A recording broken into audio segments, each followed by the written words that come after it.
La différence entre les humains et les animaux, c'est que les animaux ne laissent jamais un idiot diriger la meute. Et c'est peut-être la plus grande honte de notre espèce. Nous sommes la seule forme de vie capable de remettre le commandement au pire d'entre nous. Le plus bruyant, le plus arrogant, le plus vide. Aucun loup ne suivrait un chef faible.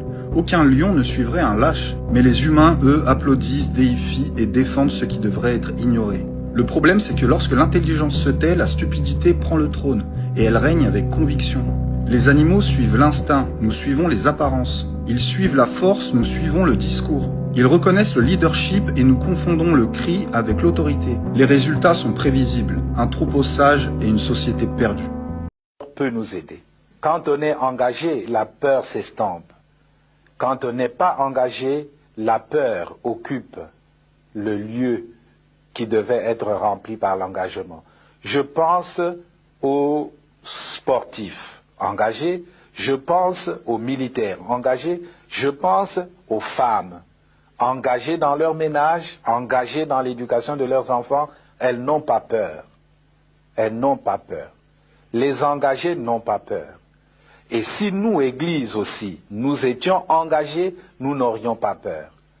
Même sans être Saint Ignace qui désirait le martyre, nous serions audacieux pour dire aux politiciens, même aux politiciens de nos ethnies propres, que ceci n'est pas bon. Quitte à ramasser des gifles, quitte à être persécuté, mais on n'aurait pas peur.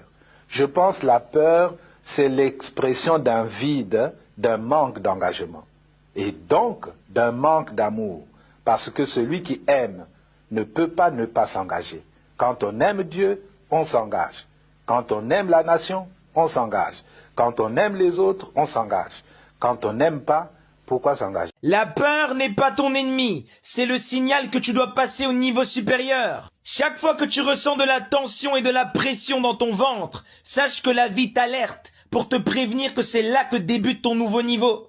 Celui qui fuit sa peur fuit sa destinée, mais celui qui traverse sa peur devient invincible. C'est dans les cavernes les plus sombres que tu redoutes que se trouve le trésor que tu cherches. Tout ce que tu redoutes, c'est précisément ce que tu dois faire. Les gens font semblant, ils savent très bien ce qu'ils doivent faire. Ils entendent la voix intérieure, mais refusent de l'écouter. Vous refusez d'écouter la volonté supérieure, et vous vous embourbez dans des illusions. Tu connais les passages obligatoires pour t'expandre et évoluer, mais tu refuses de t'engager sur ces chemins à cause de la peur et de la lâcheté. Si tu veux évoluer, fais exactement ce que ton mental te demande de fuir. Ta peur est un indicateur que tu es sur le seuil d'une transformation véritable.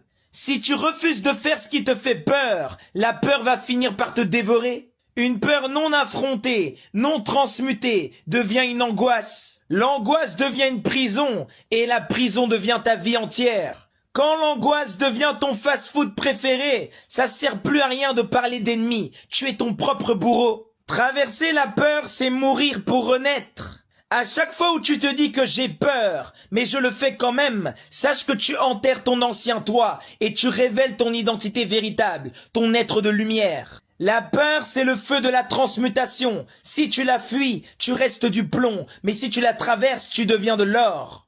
Le courage, ce n'est pas l'absence de peur, c'est agir malgré la peur. Fais ce dont tu as peur, fais-le encore, fais-le jusqu'à ce que la peur s'effondre. Et c'est là où tu vas réaliser que le trésor a toujours été en toi, mais il était voilé par la peur. De ce qui précède, mesdames, messieurs, peuple congolais, chers membres de la diaspora, chers membres de la résistance et chers patriotes, individuellement et collectivement, du nord au sud, de l'est à l'ouest et au centre, tant au niveau citoyen qu'intellectuel, politique, militaire, religieux et ou spirituel, je vous informe que j'en ai sélectionné 2 réflexions d'intérêt général. Et pourquoi? C'est parce que, d'un côté, historiquement, avant chaque changement majeur dans une nation et ou société donnée, précède toujours la révolution des idées, la révolution intellectuelle. En effet, elle est là pour alerter, sensibiliser, conscientiser et surtout responsabiliser les citoyens au défi du développement du pays. Et de l'autre côté, être citoyen, c'est d'une part d'agir toujours en permanence. Et pourquoi? C'est parce qu'aucune cause n'est perdue d'avance. Et surtout lorsqu'elle est digne, juste, noble, légitime, d'intérêt général et voire civilisationnel. Par conséquent, seule la lutte libère. Parce que sans lutte, il n'y a pas de liberté, ni de la dignité rendue à l'individu, et encore moins à un peuple. Sans lutte, il n'y a pas de justice rendue à l'individu, et encore moins à un peuple. Sans lutte, il n'y a pas de respect du but même de la condition humaine, sociale et existentielle de l'individu et encore moins d'un peuple. Par conséquent, seule la lutte libère, parce que sans lutte, il n'y a pas de paix ni de progrès d'un peuple. D'autre part, être citoyen, c'est d'être informé. Et pourquoi? C'est parce que l'ignorance est la pire des souffrances. Le savoir, les connaissances, l'intérêt général, la transmission, le courage et les solidarités vous libèrent. Pour info, j'ai sélectionné pour vous 2 réflexions d'intérêt général. Explication.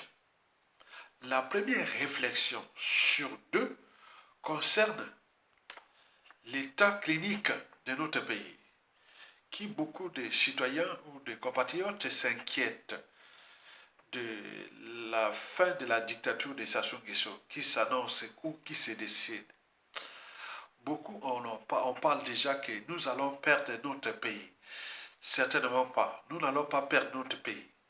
Par contre, nous allons connaître la période plus ou moins longue d'instabilité chronique à la chute de Sassou Nguesso. Je répète, nous allons connaître une période d'instabilité grave, chronique même, de la chute de Sassou Nguesso. Et pourquoi? Parce que le pays a été déjà détruit complètement. Sassou nous a piétiné, nous, peuple congolais, avec la complicité de nos armées, puisque ailleurs, les armées ont des fondamentaux, défendre la patrie, les institutions, le peuple, point. Mais là, or là, depuis le coup d'État, en passant par 2013 à Kimongo, et 2015, 2016, 2021 et aujourd'hui 2026, il n'y a pas. Mais or, cette armée-là, on bénéficie des moyens de l'État, les moyens de tous. Et elle est incapable de défendre le peuple. Donc là, sur ce point, il n'y a pas photo. Et donc, les mentalités, habitudes et comportements des Congolais sont déjà d'un autre temps. Pourvu d'interroger les Africains, les Européens, les étrangers qui font des allers et retours entre notre pays et l'étranger. Beaucoup nous informent que c'est vraiment le Congo, Brazzaville est devenu un autre pays d'un autre temps. Donc ça, les mentalités sont déjà détruites. En plus, l'éducation est par terre, la santé publique par terre, le cadre de vie par terre, tout par terre. Et donc, vous voyez déjà ça. Donc, ce n'est pas quelque chose qui sera facilement réparable, comme disait Sassou Nguesso, qu'il est facile de détruire et très difficile de reconstruire. Ce qu'il avait déjà dit le despote. Mais vous avez aussi les administrations et qui sont par terre, les institutions sont par terre, les différents pouvoirs sont par terre. Bref, l'État est par terre. Donc, pour réparer ça, il faudra du temps. Et le temps, il faut qu'il y ait des patriotes. Il faut que les gens puissent comprendre. Mais or, avec les contentieux, les rancunes, les règlements de comptes, et points pour qui vont arriver, les problèmes de biens mal acquis, des crimes, tout ça, donc on sera dans le bazar. Donc, d'où l'intérêt de vous alerter et comprendre déjà que les armées congolaises ne nous ont pas aidés. Nous, peuple congolais et notre pays. Mais nous, on se demande à quoi servent ces armées qu'on appelle les armées d'opérette. La deuxième réflexion sur 2 concerne la chute de Sassou Nguesso. En effet, je vous l'ai dit et rappelé ça dans plusieurs vidéos, que depuis le coup d'État jusqu'à nos jours, l'enjeu de Sassou Nguesso dégage n'est pas politique, sinon ça cessera depuis le coup d'État, les élections, le coup d'État. Bon, on aurait pu dire pour notre responsabilité, la peine perdue.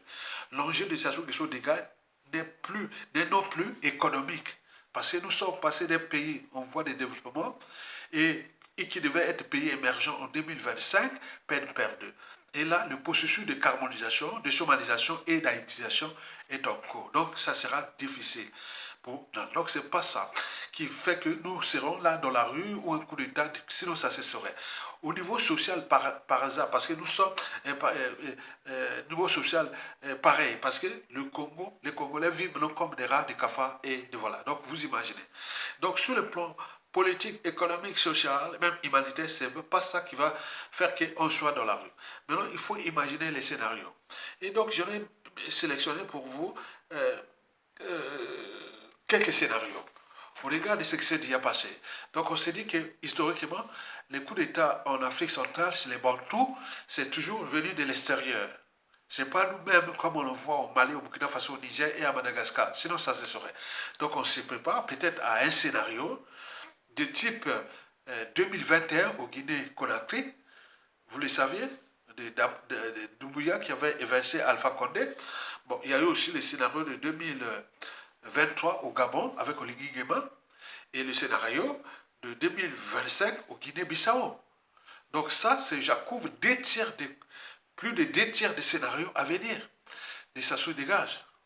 Maintenant, quoique, il peut y avoir des dignes fils de ce pays qui sont courageux, qui aiment ce peuple et ce pays, qui se dit qu'on ne va pas rentrer dans le tonnoir des coups d'État France-Afrique, puisque partout, les peuples se réveillent et luttent, et que nous, on va rentrer dans le tonnoir des coups d'État France-Afrique.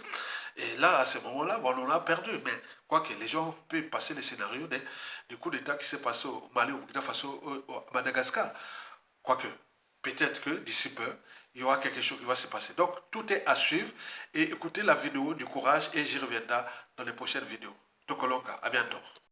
Est-ce qu'il suffit de ne plus obéir pour être libre ? C'est la question que se pose Étienne de la Boétie dans le discours sur la servitude volontaire. Si tu ne connais pas ce texte, il a été écrit par un jeune homme de 18 ans en 1548. Et pourtant, il est toujours d'actualité parce qu'il questionne les mécanismes de la soumission et la légitimité du pouvoir. Je t'explique l'idée principale en 2-3 minutes. Dès la première page, la Boétie expose son projet. Je voudrais seulement comprendre comment il se peut que tant d'hommes, tant de nations, supportent quelquefois un tyran seul qui n'a de puissance que celle qu'il lui donne. Là déjà, il y a 2 choses. Les hommes se disent contraints d'obéir à l'autorité, mais ils pourraient numériquement la renverser. Donc ce n'est pas comme ça que fonctionne le pouvoir. Un tyran n'a de puissance que celle qu'on lui donne. Donc dès le départ, c'est une clarification importante. La domination n'est pas quelque chose que l'on subit passivement, sinon il suffirait de la contester. La domination, c'est quelque chose qu'on participe activement à produire. C'est la servitude volontaire. Le sujet participe à la domination qu'il subit. Reste à savoir pourquoi. Pourquoi est-ce que l'on préfère se soumettre plutôt que d'assumer notre liberté ? Étienne de la Boétie donne 3 explications. La première raison de la servitude volontaire, c'est l'habitude. Par la tromperie ou la violence d'un tyran, mais aussi la lâcheté et la médiocrité de certaines personnes, la tyrannie s'installe. Mais ensuite, c'est l'habitude d'obéir qui fait que la tyrannie reste. Ceux qui vivent depuis longtemps ou naissent dans une tyrannie ne savent plus ce qu'est la liberté, donc ils ne peuvent plus la désirer. N'ayant pas même vu l'ombre de la liberté et n'en ayant pas entendu parler, ils ne ressentent pas le malheur d'être esclaves. La deuxième raison qui fait que l'on accepte la tyrannie, c'est que le tyran distrait le peuple et le rend bête. La Boétie écrit « Tous ces peuples se laissent promptement allécher à la servitude pour la moindre douceur qu'on leur fait goûter. Les jeux, les farces, les spectacles et autres drogues de cette espèce étaient pour les peuples anciens les appâts de la servitude, le prix de leur liberté ravie, les outils de la tyrannie. » Ça me semble terriblement d'actualité. Et la troisième raison pour laquelle on se laisse soumettre, c'est que les tyrans usent d'artifices pour paraître plus intelligents, plus importants et donc plus légitimes à avoir le pouvoir. Et ça aussi, c'est très d'actualité. Donc Étienne de la Boétie ne nous accuse pas de nous laisser tyranniser et de ne pas vouloir être libres, non. Il nous invite plutôt à prendre conscience de la vraie nature du pouvoir pour s'en débarrasser. Parce qu'aucune tyrannie ne peut durer sans qu'à un moment ou à un autre, on y participe. Non seulement en obéissant, mais aussi en faisant obéir les autres, en participant alors soi-même à la tyrannie. Et la fin du texte insiste beaucoup là-dessus. Pour Étienne de la Boétie, il existe des relais, des serviteurs du pouvoir qui l'aident parce que le pouvoir leur profite. Parce qu'ils préfèrent leurs petits intérêts personnels que l'émancipation collective. Mais alors qui sont ces serviteurs de la tyrannie ? Alors certains le sont plus que d'autres, mais on l'est tous un peu parfois en réalité. Toutes les fois où on défend nos intérêts aux dépens des autres, où on ne respecte pas leur liberté, où on donne des ordres. Toutes ces fois, on entretient une tyrannie dont on est aussi la victime. Et c'est pas vraiment notre faute, car on est tellement habitué à la tyrannie qu'on finit par y participer. Mais il faut s'interroger, je me plains de l'injustice, mais quand est-ce que moi aussi j'y participe? Il y a donc une responsabilité collective, non pas de combattre la tyrannie, mais juste d'arrêter de la soutenir en refusant d'obéir et de faire obéir. Finalement, Étienne de la Boétie propose un programme moins ambitieux, mais très enthousiasmant contre la tyrannie. Ne pas cautionner la tyrannie et encore moins y participer. Et retrouver le désir de la liberté, notamment en s'éduquant. D'ailleurs, à la toute fin du texte, Étienne de la Boétie écrit « Apprenons donc, apprenons à bien faire, levons les yeux vers le ciel pour notre bonheur ou pour l'amour de la vertu. » Comme d'habitude, le texte est dispo en PDF sur mon profil TikTok, donc pensez à vous abonner et surtout à repartager la vidéo, c'est super important. Et puis dites-moi en commentaire, d'après vous,